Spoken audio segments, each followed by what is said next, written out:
రేపు మార్నింగ్ వరలక్ష్మి వ్రతం కదా, ముందు రోజే నేను శనగపప్పు, అలాగే శనగలు, మినప్పప్పు ఇలా అన్నీ కావాల్సినవన్నీ కూడా శుభ్రంగా కడిగి నానబెట్టుకున్నాను. తర్వాత పూజకు కావాల్సిన పూజా సామాగ్రి అన్నీ కూడా రెడీ చేసి పెట్టుకున్నానండి. ఇంక మార్నింగ్ నేను 4:00 లేచాను. ఇంక లేచిన తర్వాత ఫ్రెష్ అయ్యి వంట అయితే రెడీ చేస్తున్నాను. ముందుగా పరమన్నము, అలాగే శనగలు, పూర్ణాల కోసం పప్పు అయితే ఉడికించుకుంటున్నాను. ఇక్కడ నాకు శనగలు అలాగే పరమన్నం అయిపోయింది. ఇంకా తాలింపు పెట్టేసి పక్కన పెట్టేశాను. తర్వాత వచ్చేసి పూర్ణాల కోసం పెట్టిన పప్పు కూడా రెడీ అయిపోయింది. చివరిగా యాలకుల పొడి వేసి దించేసుకున్నాను. ఇంకా తర్వాత దద్దోజనం అలాగే పులిహోర కూడా చేసేసి పక్కన పెట్టేశాను.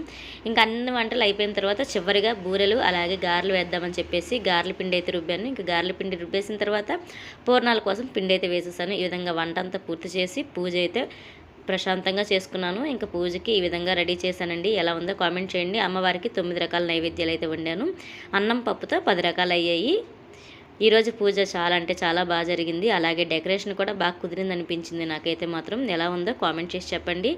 ఇంకా పూజ అంతా అయిపోయిన తర్వాత అమ్మవారికి తాంబూలం అయితే ఇచ్చుకున్నాను. అలాగే ముత్తైదులకు కూడా ఒక 5గురికి తాంబూలాలు అయితే ఇచ్చాను. ఇంకా పూజ అంతా అయిపోయి తాంబూలాలు తీసేసుకున్న తర్వాత నేనైతే భోజనం అయితే చేసేసానండి.